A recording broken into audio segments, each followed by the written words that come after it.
melakukan serangkaian proses assessment center secara lancar dan tiada halangan satu apapun. Pada hari ini kita akan memberikan feedback di mana ini merupakan sesi terakhir dari proses serangkaian assessment center yang telah kita lakukan. Jadi di sini saya sebagai asesor Noviana Vidasari akan memberikan feedback kepada Bapak Dio. Jadi kita kan sudah melakukan assessment center mulai dari psikotes, lalu presentasi kasus, juga ada rigorous group discussion atau MCD, wawancara, dan juga ada social science. Nah, secara umum kemampuan Pak Dio ini yang sendiri itu sudah menunjukkan potensi yang cukup baik untuk Mbak, khususnya pada aspek kognitif dan kemauan untuk berpartisipasi dalam tugas-tugas kelompok. Jadi Bapak Dio ini mampu mengikuti seluruh tahapan asesmen dengan sikap yang kooperatif dan juga menunjukkan motivasi untuk menyelesaikan tugas yang diberikan. Selanjutnya dilihat dari hasil psikotes ini menunjukkan bahwa Pak Dio itu memiliki kemampuan berpikir yang cukup memadai dan juga dengan pola kerja yang relatif sistematis. Pak Dio ini juga mampu memahami instruksi dan juga menyelesaikan soal sesuai dengan aturan yang telah ditetapkan. Jadi dari visi kepribadian ini, Bapak itu cenderung untuk cukup berkendali secara emosi, lalu menunjukkan sikap kooperatif, lalu memiliki kebutuhan akan arahan yang jelas dalam bekerja. Nah, namun demikian ada beberapa hal yang perlu ditingkatkan, yaitu seperti kecepatan dan juga ketegasan dalam mengambil keputusan, lalu kepercayaan diri saat dihadapkan pada tuntutan tugas yang menantang.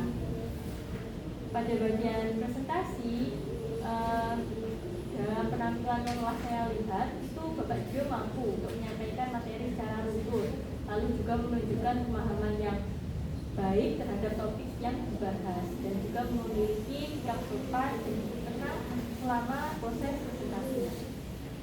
Area yang perlu ditingkatkan yaitu keberanian dalam menyampaikan pendapat lagi secara lebih lega, lalu adanya kotak mata dengan penguasaan audiens dan juga variasi intonasi di mana agar nanti penyampaiannya itu terlihat lebih meyakinkan. Seperti itu.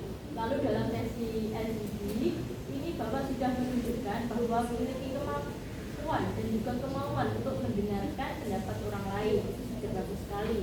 Lalu juga ada sikap kooperatif dan tidak mendominasi diskusi. Lalu selanjutnya yaitu ada partisipasi yang cukup konsisten. Nah, namun dalam situasi kelompok kemarin itu masih cenderung sebagai pengikut aktif, belum tampil sebagai pengarah diskusi. Nah, dari ini bisa dikembangkan lagi seperti inisiatif dalam mengemukakan ide, lalu keberanian mengambil peran kepemimpinan, dan juga kemampuan mempengaruhi anggota kelompok lain secara positif. Selanjutnya pada sesi wawancara, Bapak juga sudah mampu menjawab pertanyaan dengan cukup jelas dan juga relevan.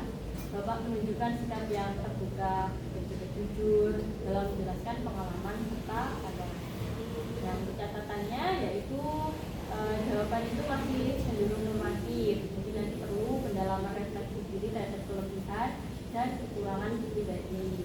Lalu perlu peningkatan dalam mengaitkan pengalaman dengan kedudukan peran atau tugas. Selanjutnya, secara keseluruhan, Bapak ini sudah memiliki potensi yang cukup baik dengan kekuatan pada aspek kooperatif, lalu pemahaman tugas, dan sikap kerja yang positif. Nah, Bapak ini disarankan untuk lebih mengembangkan inisiatif, kepercayaan diri, serta peran aktif dalam situasi kelompok. Seperti itu, agar nanti potensi yang dimiliki ini dapat muncul secara optimal. Baik, Sobat Dio, begitu yang dapat saya sampaikan sebagai feedback dari hasil assessment center yang telah kita lakukan. Saya ucapkan terima kasih sekali lagi. Sampai jumpa di pertemuan selanjutnya.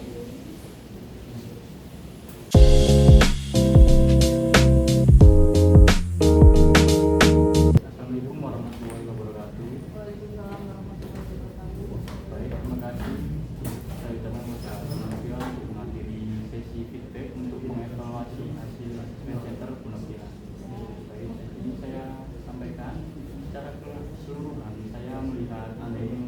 kemampuan yang strategis dan yang sangat kuat. Kemudian cara Anda membaca performa kategori tidak bersifat parsial, tapi menyeluruh dan berbasis data. Anda tidak hanya berhenti pada pandangan marketing, tapi mampu mengaitkannya dengan distribusi, jaring harga, hingga aspek operasional. Nah, pola pikir ini tuh menunjukkan kematangan analisis dan metode berpikir yang sudah berada di ranah senior leadership untuk kemudian. Kemudian saya juga melihat kekuatan Anda ini dalam mengambil keputusan. Anda mampu bergerak cepat ketika situasi itu menuntut kecepatan manusia, namun tetap menjaga keputusan itu tetap terukur. Bahkan saat data belum sepenuhnya lengkap, Anda masih menggunakan pendekatan mitigasi risiko. Kemudian triangulasi insight dan fokus pada indikator yang berdampak langsung ke bisnis. Nah, ini tuh merupakan kompetensi yang sangat krusial untuk peran tim atau pengelolaan kategori yang skalanya itu besar. Nah, dari sisi inovasi sendiri, ide-ide yang Anda sampaikan itu tidak berhenti pada aspek kreatif semata. Setiap inisiatif selalu Anda hubungkan dengan ROI, profitabilitas, dan kemampuan scaling, serta kesulitan dengan ekuitas brand. Ini menunjukkan bahwa Anda tidak hanya berpikir sebagai marketer, tapi sebagai business leader yang memahami implikasi finansial dari setiap strategi. Dalam aspek kepemimpinan dan kolaborasi, Anda terlihat adaptif dan terbuka. Anda mampu memanfaatkan masukan dari berbagai level tim, termasuk staf junior, serta mengelola perbedaan pendapat secara dewasa dan profesional. Pendekatan Anda dalam membangun elemen lintas fungsi, menjaga komunikasi, dan menciptakan win-win solution menunjukkan kapasitas kepemimpinan yang matang di lingkungan kerja yang kompleks. Nah, untuk area yang nanti dapat diperkembangkan untuk Gunovia adalah bagaimana pengalaman pembelajaran dan keputusan strategi besar yang Anda ambil itu terdokumentasi secara lebih sistematis dengan dokumentasi yang lebih terstruktur. Insight tersebut itu tidak hanya menjadi kekuatan personal Anda, tapi juga dapat menjadi referensi dan best practice jangka panjang bagi organisasi. Jadi itu saja untuk feedback dan evaluasi untuk Gunovia. Saya ucapkan terima kasih untuk Gunovia.